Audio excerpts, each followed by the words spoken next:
negative 3, 2 to the power of x plus 1 plus 4. If you haven't graphed it yet, please go ahead and pause the video and graph it, and then come back and I'll explain the steps in graphing it and how to check your answer. All right, so we're starting off, and I'm going to be thinking about this as the basic function of what I like to call the parent function of 2 to the x power. So that 2 to the x power would have 2 to the 0 power would be 1. Then each time you go increasing y value of 1, you're going to double it. So multiply by 2. So that would be 2, then 4. 4 times 2 is 8. And the next one would be 8 times 2 is 16. So that would be a point up here. Now if we go the other direction, remember it's divide. We're going the inverse. So we're dividing by 2 or multiplying by a half. So it would be a half, a fourth, an eighth, a 16th, a 32nd, 64, 128. So all those 2048 numbers. So when we draw our line, remember we're getting closer and closer to 0, but we're not on line. We're just hovering right above it, getting closer and closer and closer, and we'll extend it out here. Then when we go and draw our line up here, you're being very careful in graphing those. Now it's a little bit more, that is turning very linear. So I'm going to redo that. So if that happens to you, you need to stop, use your eraser, and then continue it up, because that's still a little bit linear. There we go. Now we're getting up there. So I was visualizing that point way up here, actually up above, way up above there. So that is our basic 2 to the x power function. That gives me kind of a close and a basis to kind of get my other parts. So now if I think about, we're going to need to look at what happens with this plus 1 and plus 4. So that's that h and that k. I know that I need to have a minus here, so it's x minus a negative 1. So that means it's going to go left 1, and this k is up 4. So that means this line where it was getting closer and closer to is going to be translated up 4 units. So I'm going to put a new kind of line right in here. And that will kind of help me guide this kind of helps me visualize where that new kind of pseudo x-axis would be. So this is y equals 4 though. So that's where my new one that's getting closer and closer and closer to.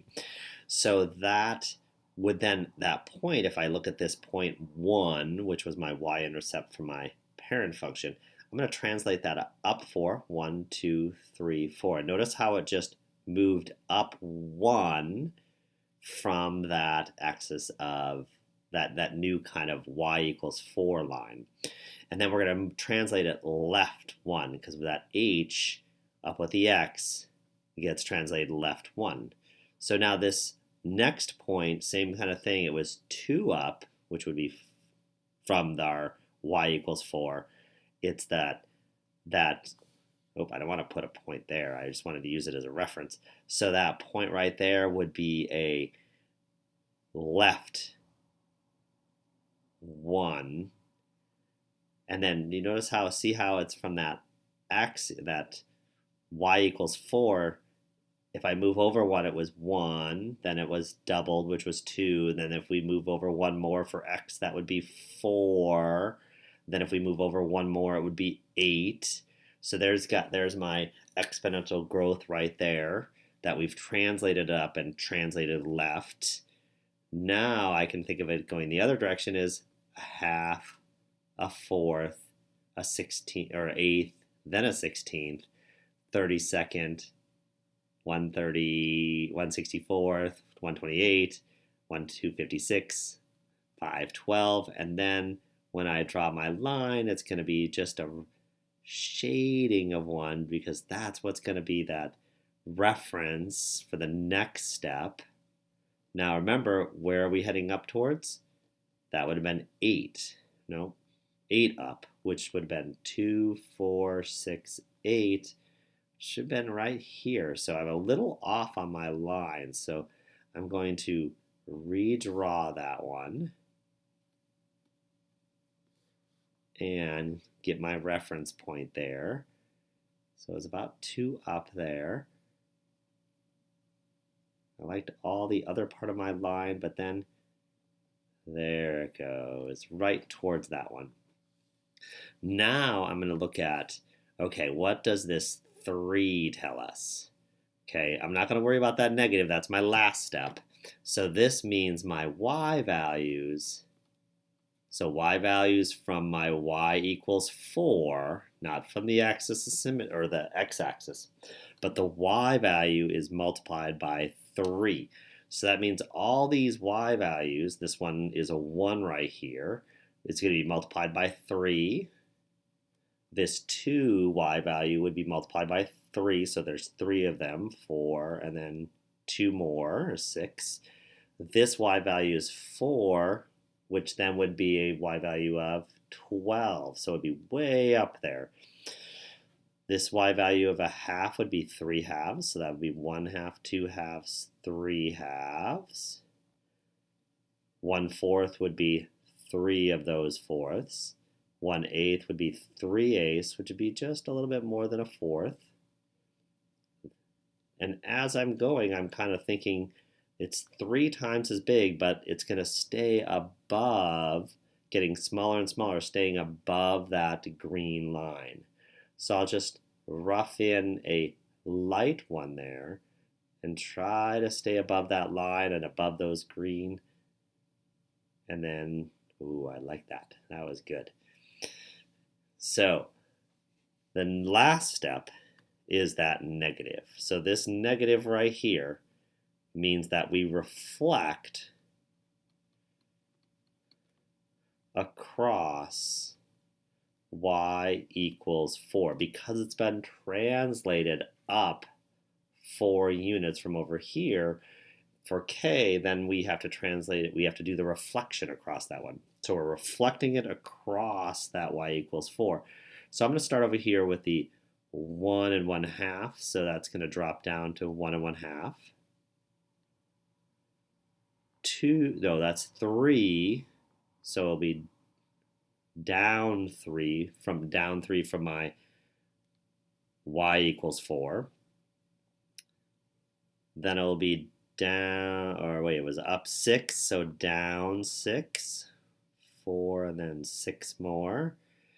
And if we stop there, you notice how we have, I think I can get one more point in here. So let's take a look at, so normally it would have been up here going up 4. We said we multiplied it by 3, so that would be 4 times 3 is 12, so that means it has to be 12 down. So that would be 4, and then 8 more would be 12. So that point right down here that I'll be looking for is 0.1 -8. So look right now, did your curved line go through that point? And I'm going to be giving you a check mark and looking for that specific point. So if you did go right through that point, then you can give yourself a check mark. Now the next one was, we talked about 2, 4, 6, 8, but then we had to multiply it by 3 for that multiplier. So that would be 24 up. So that would be 24 down. So that next point would be, oh, there's 4, 14, so it would be 10 more down. So it's pretty far down there for that next point. And we want to really think about those, not just say, oh, they're off the graph, but really think about when my line comes down here, we're going to curve it up high so that it doesn't cross too late. All right, so we've got 3/4, back to the smaller ones now, 3/4, and it was 1/8 times 3 is 3/8, so that's a little bit more than a quarter. 3/16, 30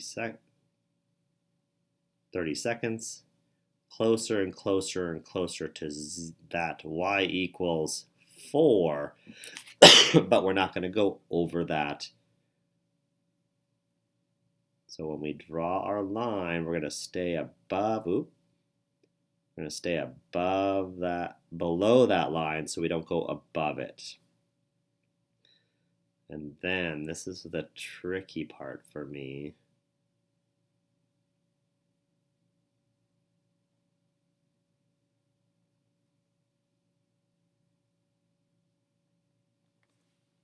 Yeah, I've got a little wobble there.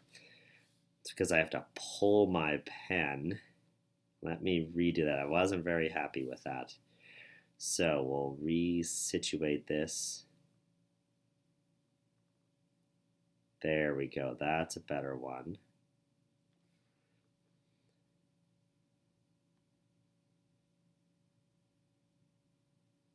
There, I'm much happier with that.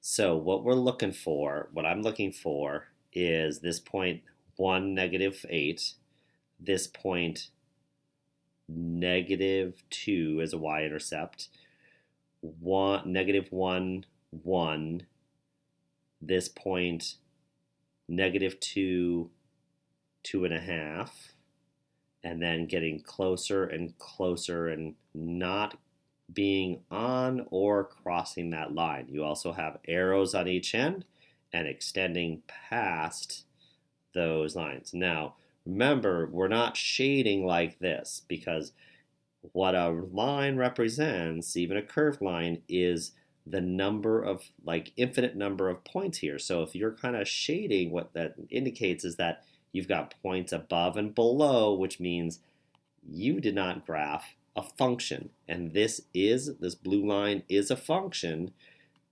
It is a exponential function. And by shading that, you're just emphasizing that it is not a function.